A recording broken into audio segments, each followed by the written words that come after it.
We all misbehave sometimes. Wanna change the world, indulge in some bad behavior. Hello and welcome to Bad Behavior. I'm Rosalind. And I'm Nicola. And Nicola, I'd love to ask you how you've been bad recently.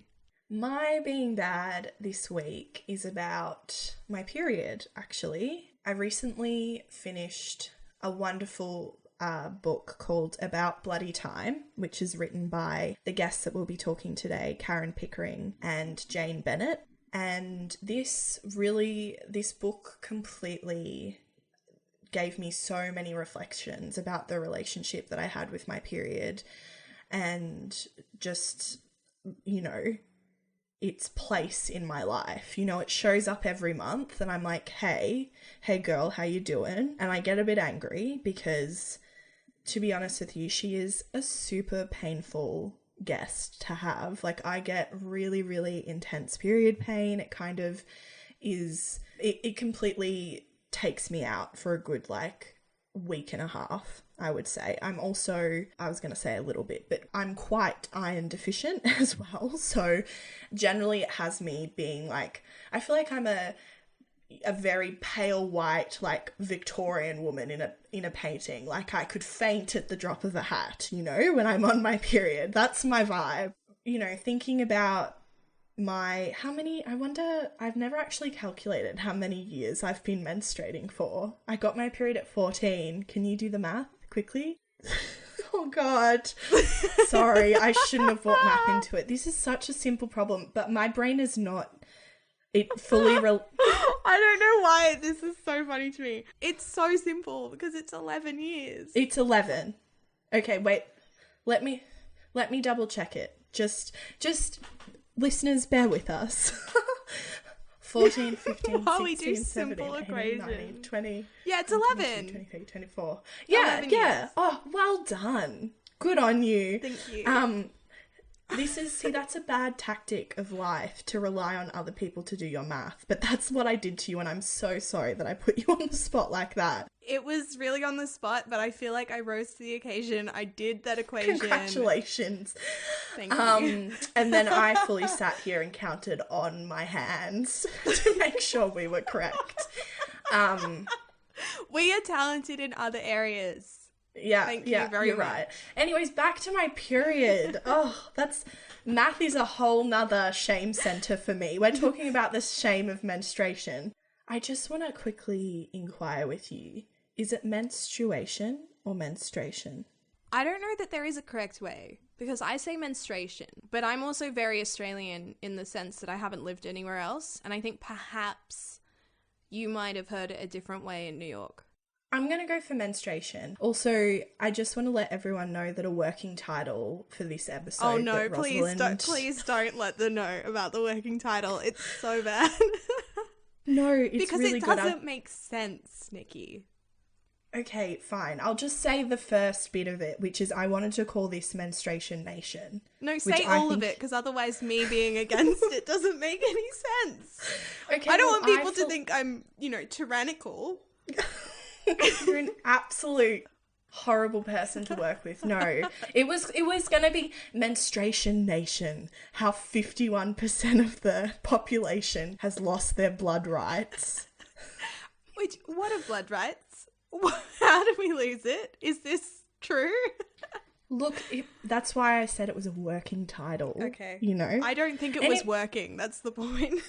Okay, cool. And that's why this episode will not be called Menstruation Nation. I mean, that part of it's not bad. Okay, well then maybe let's revisit the first. Back to your 11 years of menstruating. Well, you've had your period 132 times. If you have 12 a year and you've had it for 11 years, that's 132 times. Wow. That is insane. For a lot of that time, I haven't really, I've not actively thought about its role in my life. It's just, she's turned up and I'm been really annoyed that she completely, can I call her a she? My period. I think you can. It's your I've period. personified her. Okay, I'll call her a she then. Oh my gosh. Can I tell you something? I went back into maths, okay? So if you had it 132 times, that's 132 weeks of being on your period, which is 2.5 calendar years. Oh my goodness. Wow. That is crazy. That really brings back that like Victorian picture I had in my head. I'm just imagining this like You fanning pale, yourself under the hot sun. yeah, this like pale, sickly woman just like Very bleeding Elizabeth for Swan in yes, that film. What's that film? Twilight. What? Bella, are you talking about Twilight? No. Pirates of the Caribbean. Bella Swan is Twilight. I said Elizabeth Swan. Okay, well, that's beside the point. I mean, you could go into there's a whole nother conversation about, like... Victorian the women. And the blood metaphors that are present within the Twilight saga, but anyway. Wow, I didn't even think of that. What a missed opportunity. This is all to say that we wanted to learn more about this. We wanted to learn more about the taboo around periods, and we decided to talk to the wonderful Karen Pickering.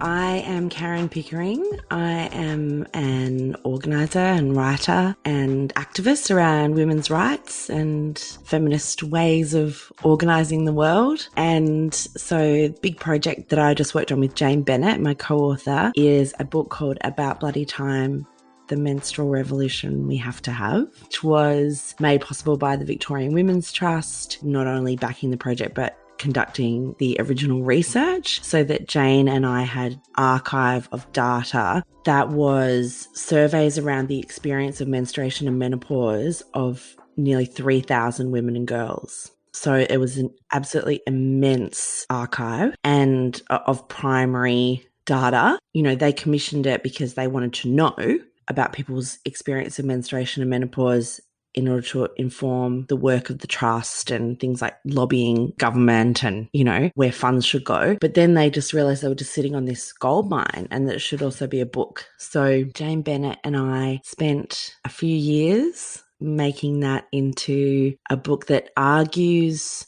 for a new way of approaching menstruation and menopause by explaining how the menstrual taboo operate and what we can do to dismantle it. I'm so lucky to have that book in my life. I was wondering, in all the data that you sifted through and uncovered, what was most shocking to you? Well, I suppose we expected to find negative attitudes towards menstruation and menopause. But what was really shocking was just the extent of that negativity, how deeply it was felt, how it was the same across so many age groups, how women and girls were recollecting their first period or their menarche across different age groups, so therefore across decades and decades, they had exactly the same experience. So that was shocking to me, that women had in the 1950s and 1960s experienced a strong taboo around their period, and that girls in the 2000s were experiencing the exact same thing. And I just thought, this has to change, because I just thought about every single woman and girl. And obviously our sample was English-speaking women and girls. It was, I think in the end we had over 40 different countries represented. So it was a great kind of snapshot, but it was still a self-selecting sample. And so if you actually consider how the menstrual taboo operates across all cultures, in all countries, at all times, it just became just so immense to me, just thinking about if each individual woman or girl is anxious, is held back, is feeling reproachful towards her body, is feeling ashamed, what does that add up to? You know, in a huge social and cultural sense, what does that equal? And so, yeah, that was pretty shocking. It was also shocking how many women and girls felt as though they couldn't even talk about their period with their friends or their family or their mum or their dad. Yeah, that made me really sad. There were a few individual stories that people told about how much their relationship with their dad changed after they got their period, or how they went through menopause and didn't even explain it to their partner. This is getting in the way of human connection. I mean, as much as all the other arguments that we make about gender equality and women's rights and, you know, these big, grand political arguments, but also just one-on-one, it's like people's ability to connect. Yeah, there's so many reasons to fight the menstrual taboo. And I think reading the book, you really get a sense of how every girl and every woman experiences it. And that means that everyone experiences it. You know, that means that every person in the world is affected by it. So, you know, we felt very privileged to be taken into the confidence of the survey respondents. But yeah, a lot of their stories were terribly sad.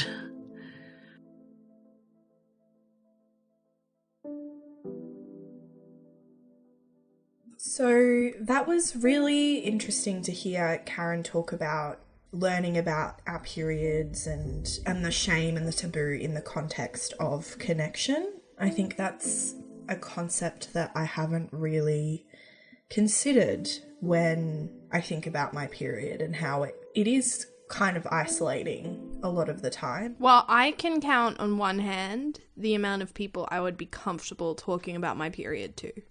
You, luckily,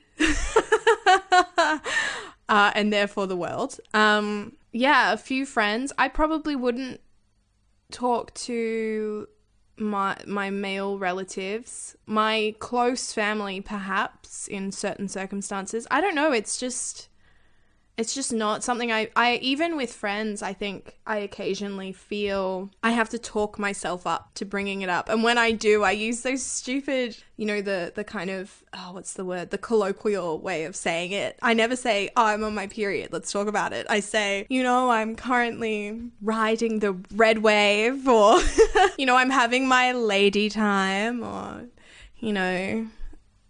I think those terms are around because it helps with the shame, right? If you're able to call it a crimson wave or like Mother Earth's gift, or I remember one of my friends said that his mum used to call it her guest. You know, if you're able to put like a nicer name attached to it, it kind of, maybe that helps people talk about it. I mean, does it? I think it kind of cloaks it a little. It makes it seem like I can't just name it for what it is. I can't just say, hey, I'm having some really crazy period pain or whatever it is without first easing my way into the hot water. I think it is a symptom of the stigma around it. And I think it's funny because I very much feel like most of the time I'm completely unashamed about it and I don't have a lot of things tied up in it. And then I think about how I communicate about it and I realize that I must. It's actually me trying to figure out how to just start a conversation. It's not knowing that I can't talk to someone. It's like, how do I talk to you? It's such a basic thing. Well, and I mean, that's the connection piece, isn't it? If you don't feel like you ever have that space, then that's why a lot of people just don't talk about periods, you know? It still has an intense stigma of like shameful and like dirty attached to it. I still feel ashamed when I go to the supermarket and I buy, I call them lady things. I'm learning so much about myself. I used to say to my dad, you know, when he had to go and pick things up, I'd say, can you get me some lady things? And he knew what that meant. But we would never say, I need sanitary towels and tampons or whatever it was. I remember I used to always want to buy it from a server who was female. Nowadays, I don't do that, but there's always a little part of me that's like, what are you thinking? It feels like personal information that you're giving people because it's like, here you go, guys. I'm buying pads and some Panadol and evening primrose and I've got my period. You know, it's like this declaration you have to make even if you don't know that person. It's kind of bizarre. Well, I think in that same vein though, it's also, that's stuff that people need to know as well, to know what kind of energy you're bringing into that day or like where your head's at. I think one thing that's kind of changed this experience a bit for me is working in a all-female workplace. I've never felt comfortable before that. Even with groups of female friends, I've never felt comfortable disclosing that I had my period. But when it's, you know, now in the workplace that I am in, it's like the playing field is kind of equalized, and, you know, it's part of the culture to talk about it or to like acknowledge if you have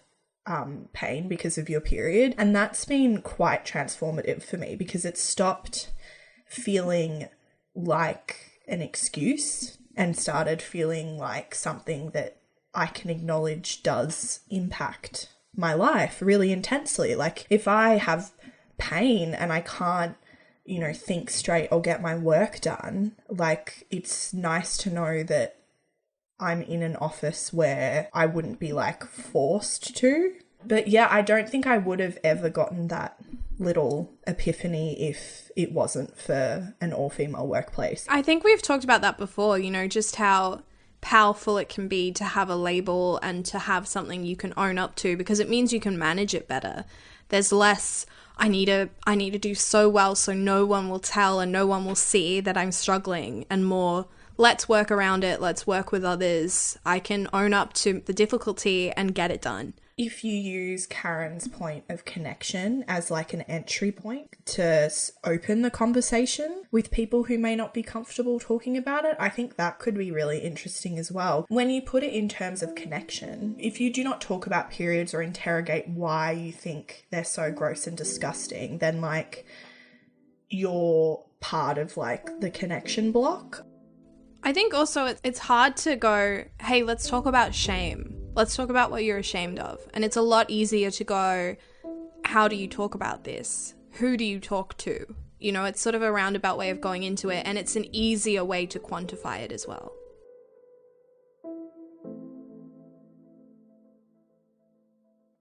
In terms of your journey to create this book, what was your relationship to the topic? Only as a layperson and as a menstruator.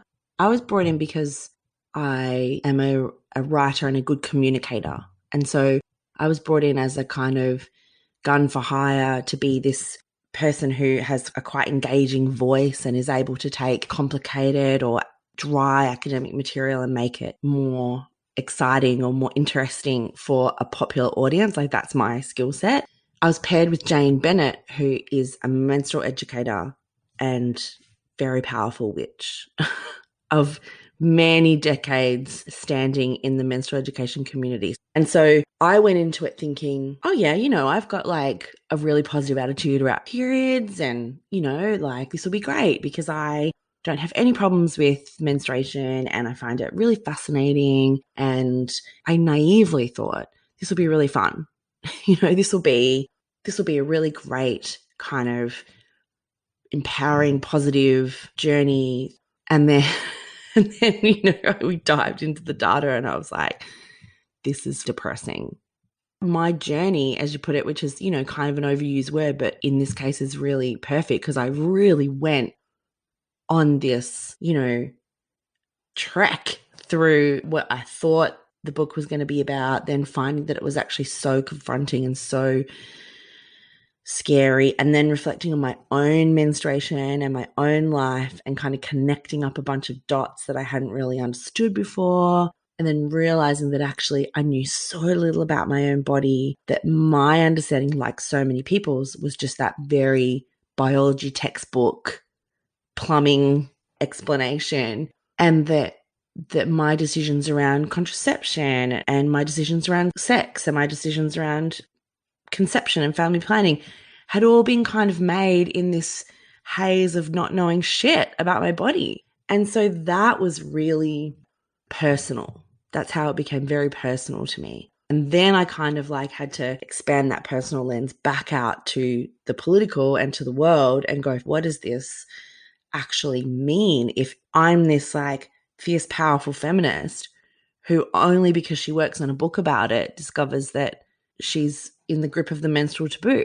So I was like, you know, for a start, how can we use the book to make sure that everyone who reads it gets the end and is on different terms with their body and is kind of on their own path towards, you know, a more full understanding of what the hell is going on in their reproductive system. But also, how can we actually change society? The book has to do more than just change individuals. It has to actually have this long tail effect. Yeah, so that's kind of how it affected me. But also the other thing was that I signed the contract to write the book and then very soon after that became pregnant. Yeah, it was a very surreal experience to be learning about my body while my body was doing the thing. That was bizarre. It was like, because my pregnancy was not planned. And so it was just, I was like, yeah, I'll write a book about menstruation. It'll be great. And then all of a sudden I was pregnant. My body was like completely at the behest of my reproductive system. You know, my reproductive system was in charge of my whole body for the first time in my life. And I was like, wow, okay, I've spent 20 years just taking the pill so that I kind of like suppressed my menstruation and my reproductive system to kind of keep it in its place. And then all of a sudden it was like, had taken over my life. So it was, yeah, it was a good time to be spending a lot of time with witches. That's that's the truth. What do you think we can do to better prepare people to have their periods? Well, I would say for a start, we would talk to kids about menstruation, girls, boys, non-binary kids, all kids, about menstruation from as early as possible. I think given that, you know, the average age of menarche is between 10 and 15, you want them to understand that way before 10, you know? And if you start talking to them about it when they're 5, it's just a normal part of life for them. And so I think that that is, as with so many big social problems that we have, the answer is like education and generational change so that new generations coming through have got a totally different way of looking at whatever it is you want to change. So, you know, for instance, like when I was a kid, I'm 42, so I never wore sunscreen. And I just like sunbaking in the sun with like oil on me to get like as burnt and brown as possible, right? That's the 80s and 90s. That's not that long ago, you know, that's 20 years ago. And now we know that's nuts, you know, you definitely should not ever do that. So like my kid doesn't leave the house without sunscreen on, and he just knows that that is the super annoying thing that has to happen before you leave the house. But it's just, he knows no different. Sunscreen comes back to me all the time as like a good kind of case study, because when he was 1 and 2 and I was putting the sunscreen on him, I wasn't like, oh God, he's too young to understand what sunscreen means.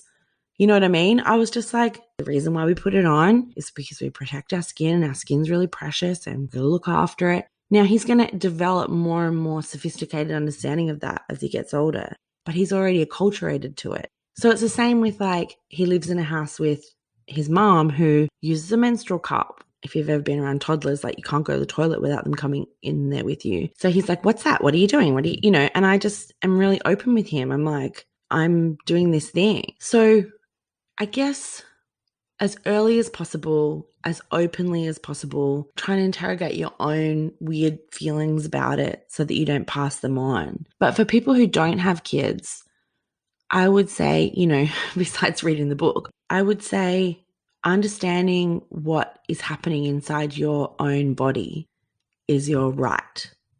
And if you don't know what is happening inside your body, that's not your mistake. That's not that you've been slack or remiss or you haven't been curious enough. There are really big and powerful forces afoot to discourage you from thinking about what's going on inside your body as women or, you know, as people with uteruses. So it's like, it's actually part of our feminist struggle really to ensure that women and girls have an understanding of what's happening inside their body, have the strong sense of it being their own, have respect for it and respect for its all of its different needs. So as we get older, from childhood into, adolescence and adulthood, we start to learn your body as it cycles is going to have different needs too. And so I think tuning into your body, listening to your body, we kind of lay it all out in the book really clearly. Knowing what's going on inside your body helps you make better decisions about it. And I don't mean I do not in any way mean eat healthy and, do yoga. I don't at all think that it can be reduced to this kind of Instagram culture of wellness. I think it's something so primal and deep. We found all of this research that strongly correlates menstrual shame with a whole host of other massive social and psychological problems. So what happens when women and girls are ashamed of their period and ashamed of menstruating is that they come to view their bodies as wrong somehow and as letting them down or as dirty or as disgusting or unpredictable, unreliable, mysterious in some way. Because if you can realize that, no, my body is really strong, carries me everywhere, it's where I live, I only have one, and people who have deep menstrual shame are more likely to have disordered eating and eating disorders, are more likely to engage in risky sexual decision making, are more likely to end up having trauma and childbirth. That all sounds so insane, but when you think about it, it's really obvious that if you don't know your body and you don't trust it, then you're not going to take care of it and respect it and put it first. So, like I say, I have zero interest in wellness culture. I'm a very strong advocate of health at every size. And I think that even just the phrase weight loss is just bullshit and redundant and, patriarchal crap. But I do think that knowing what is happening inside your body as it cycles every month is very profound and powerful thing.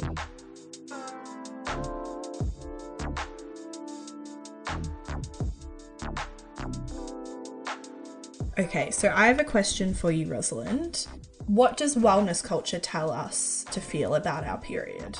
Let's start with this. I'm not entirely sure I know what wellness culture is, because I think I do. But when you ask that question, now I'm confused. Is wellness culture yoga and juice cleanses? What is wellness culture? Yeah, I think that's exactly it. I think it's a culture of consumerism that it's primarily directed at women because of diet culture. But I think it's a culture of bettering yourself, feeling more spiritually aware, being healthy, meditating, doing yoga. You mentioned doing a juice cleanse. I think that's all part of wellness culture. But it's just this huge beast that's all encompassing and it's hard to... I think some of the things we mentioned are really good for you and really work well for people, but then others are just listening to Karen talk about it, it kind of got me thinking about what is the place for periods in that equation. That's kind of an interesting question now that I know what it is. Yeah, because I think, we're talking about taboos around menstruation, but I think that there's kind of a taboo on the taboo, if that makes sense. You're supposed to be in touch with your body and unashamed of it. And even if you don't talk about it all the time, you should understand it. You should be able to deal with it. You've had it a long time. You shouldn't be making mistakes around this anymore. You know what I mean? There's kind of an acceptance that you know how to manage this part of your life. And if you do get pain, you manage it and it doesn't impact you. When actually, of course it does.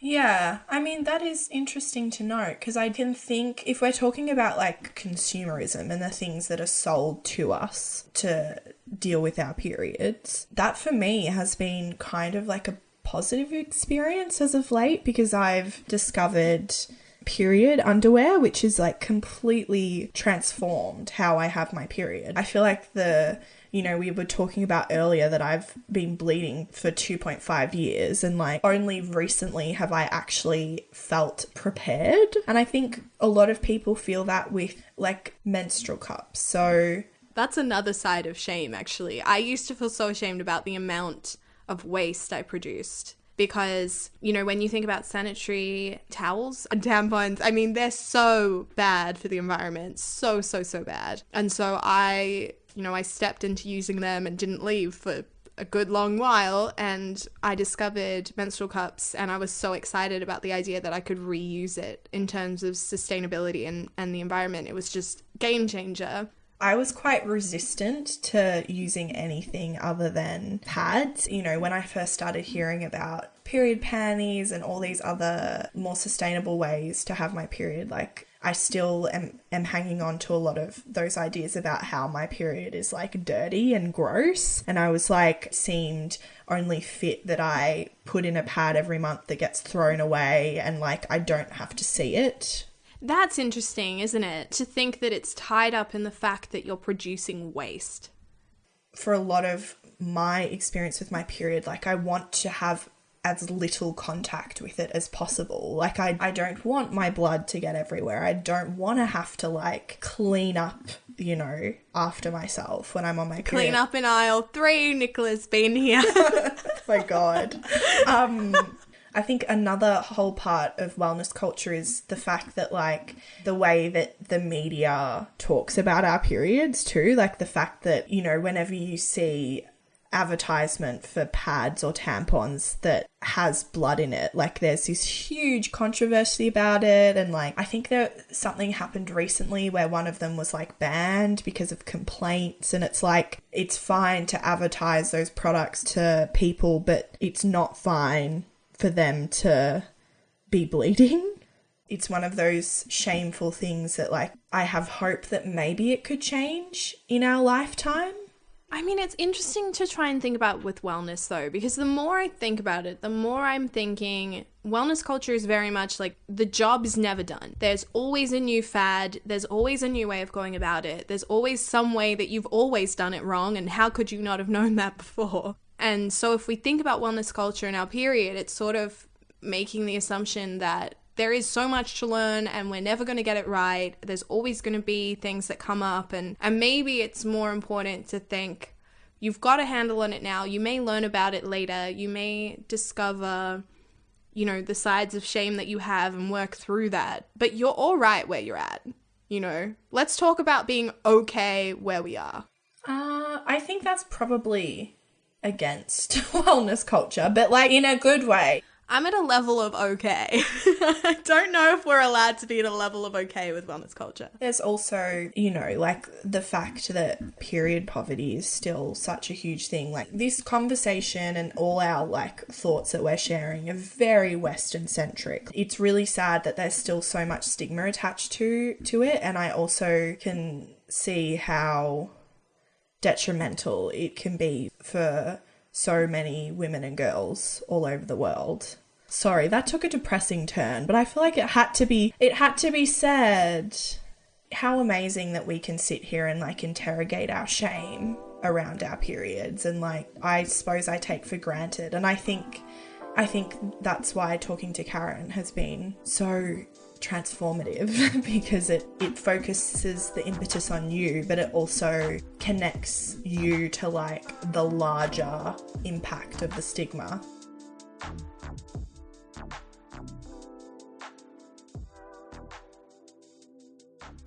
Want to hear more from the Bad Behaviour team? Follow us on Twitter at Bad Behaviour Cast.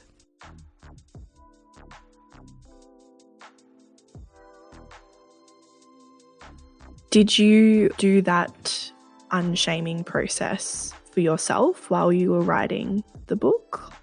I was lucky because I didn't remember or feel at any time as though I had shame around my period, which is kind of miraculous. But I did definitely just completely shut off any interest in my period. Like, I got it quite late. I got it when I was 14.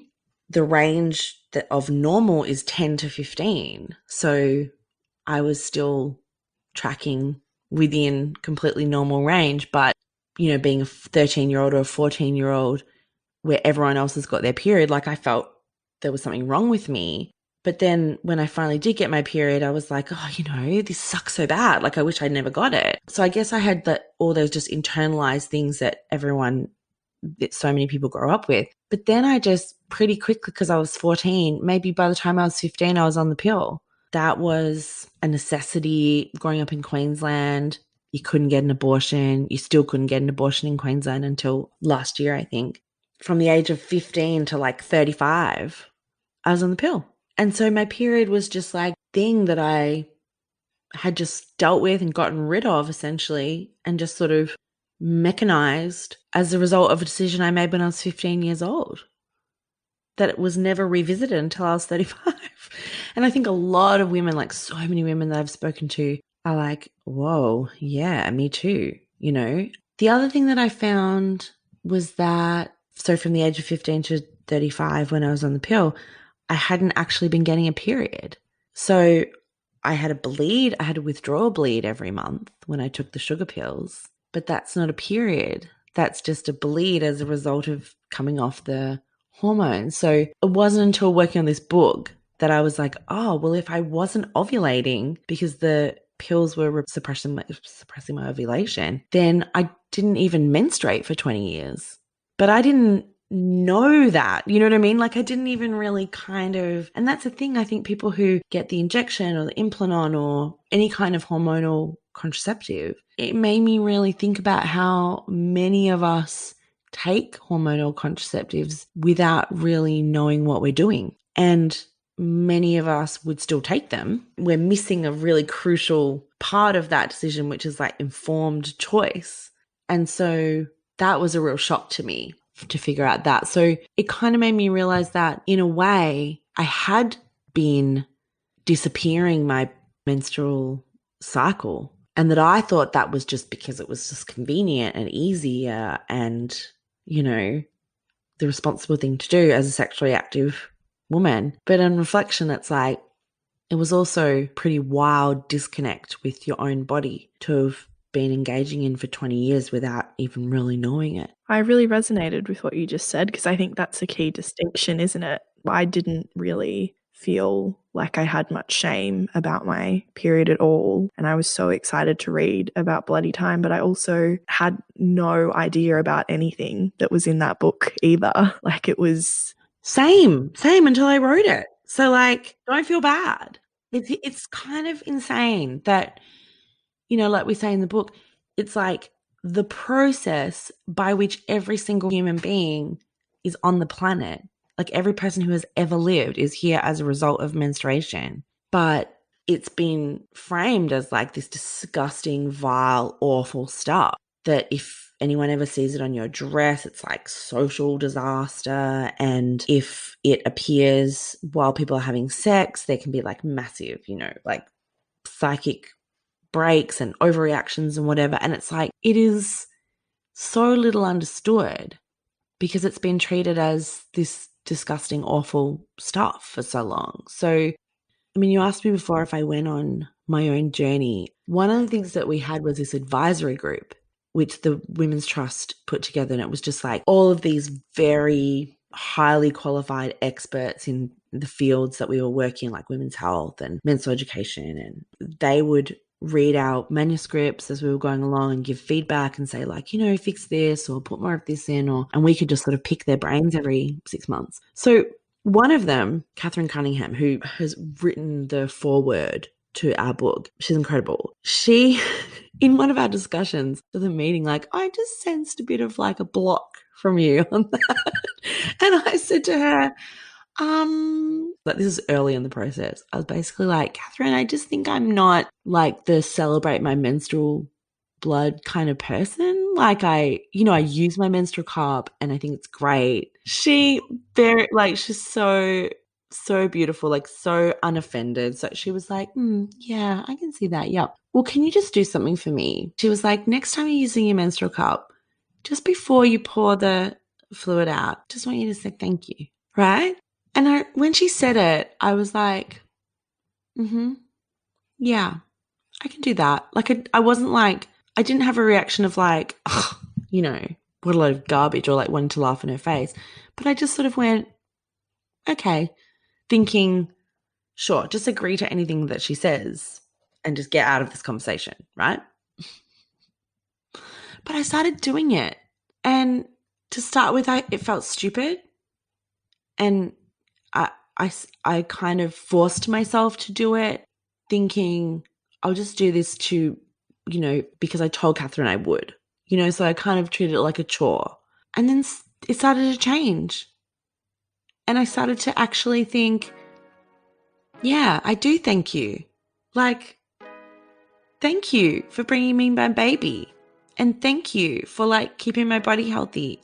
I felt really self-conscious and dumb doing it, but it started to really mean something to me.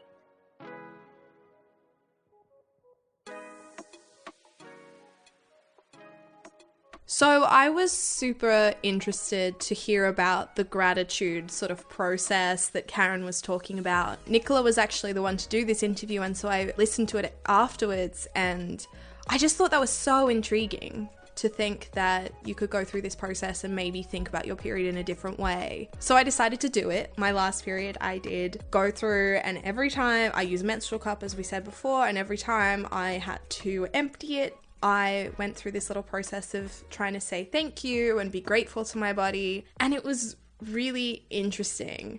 At first, when I started, I had this idea that I was going to be, I'd go through this journey and get in touch with myself and just come out feeling really happy and kind of grateful about it, and I'm not sure that I thought it would be transformative or anything. And what actually happened was really strange. I am not regular, my periods, so I've never sort of had a consistent rhythm. With periods, they've always just sort of come out of the blue after an intense period of emotion and just kind of been like this huge hassle that I deal with, get over, move on with my life until it next comes up. And through this process of sitting there and having to be grateful, and I say having to be because it did feel a bit like a chore at times, I was so mad.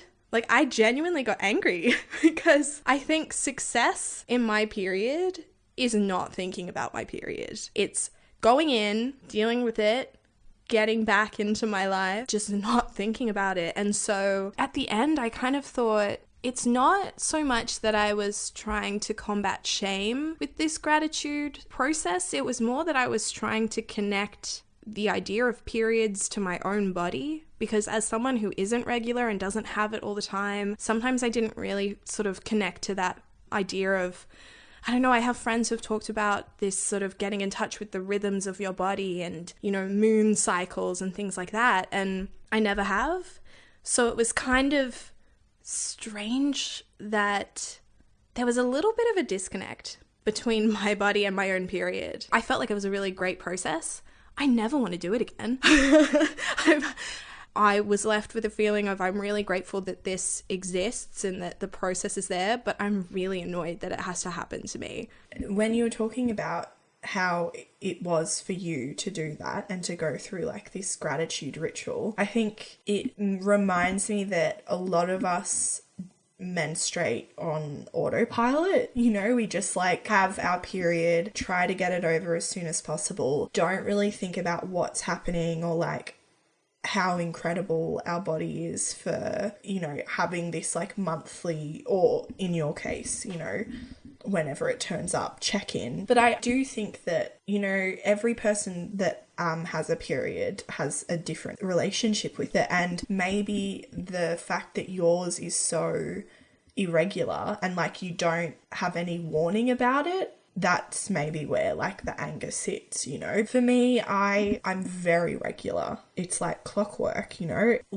Maybe in that way gratitude would have more of a space in my cycle than it would in yours. Does that make sense? No, absolutely. I just thought it was really interesting, that I really did think I would have a completely different experience than I did. And I do encourage people to do it because it kind of raised a lot of things for me that I hadn't thought about. Just the fact that I had a weird disconnect between my body and the idea of periods is already kind of odd. But yeah, no, you're right. Maybe that is why. I did end up being grateful for the process in the sense that I think I thought about the biological side of it more, and I've started to link periods with something bigger than just an irritation that turns up every now and again, which is interesting because in sex ed, it's sort of the only side of menstruation that you talk about is the biological side. And yet, strangely, that's what I forgot that it serves, because I'm not looking to have children in the next, foreseeable future. So it kind of feels like a chore. And it was interesting to sort of question that idea. It's not a one-size-fits-all type of thing, as with all of the stuff we've spoken about, going through the process of researching this episode. It certainly made clear to me that, I do need to pay attention more to my period as something that's, happening with me instead of to me, if that makes sense. Because, I feel the same way as you. I have a lot of symptoms that pop up that I have not taken the time to connect them to what's happening inside my body. And in the last year or so, I've realized that the week before my period, my self-confidence goes down so low. My self-talk gets really nasty when I'm in that really nasty period. Before my period, I can be like, oh, come on, Nicola. We know that that's not true, that you were about to have your period. Let's just not be as dramatic.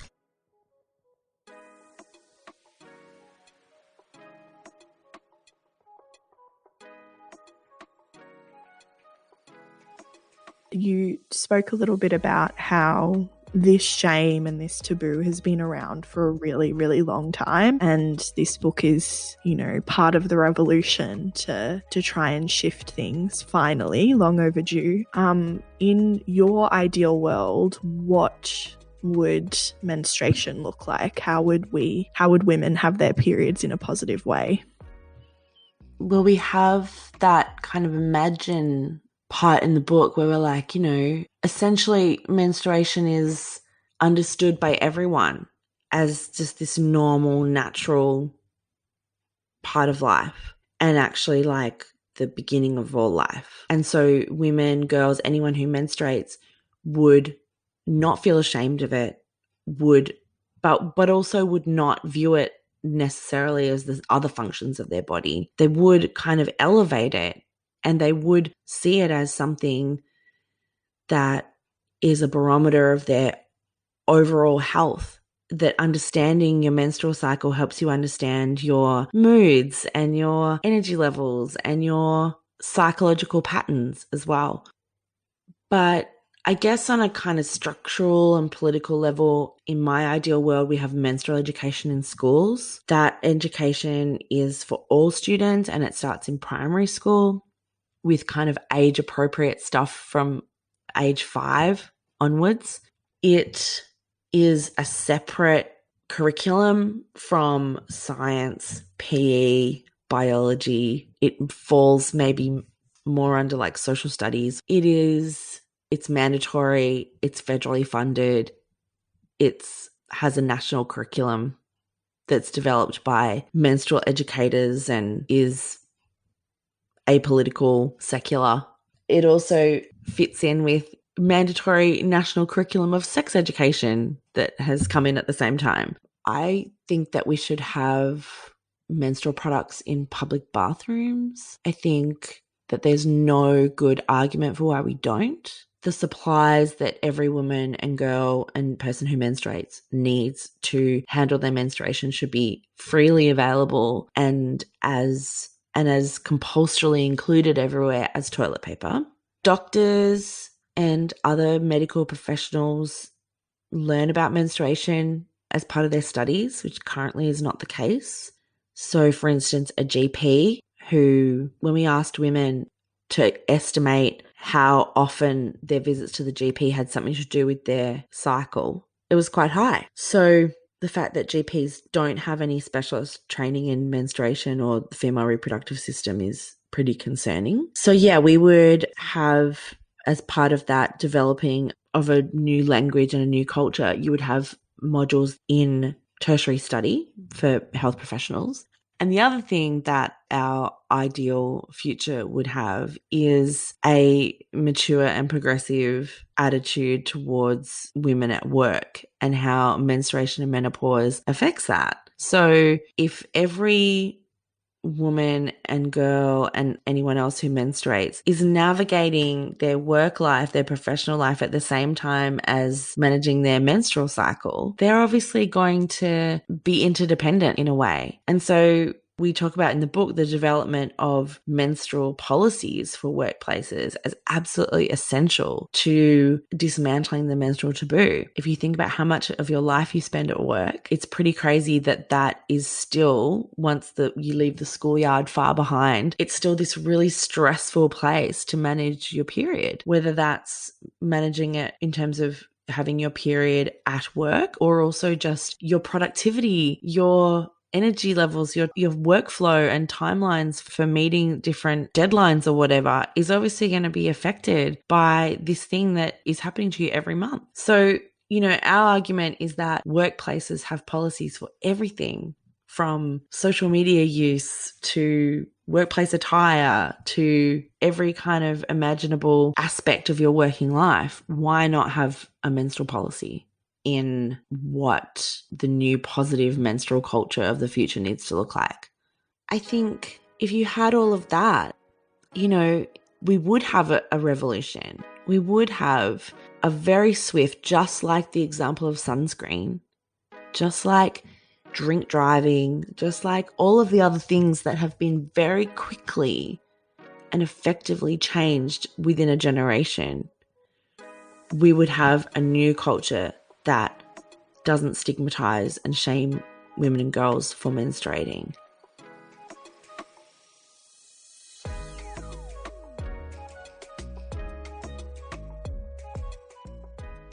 Thank you so much to Karen for taking the time to speak to us. It was so wonderful to have you as a guest, and thank you for listening to another episode of Bad Behaviour. We all misbehave sometimes. Wanna change the world, indulge in some bad behavior.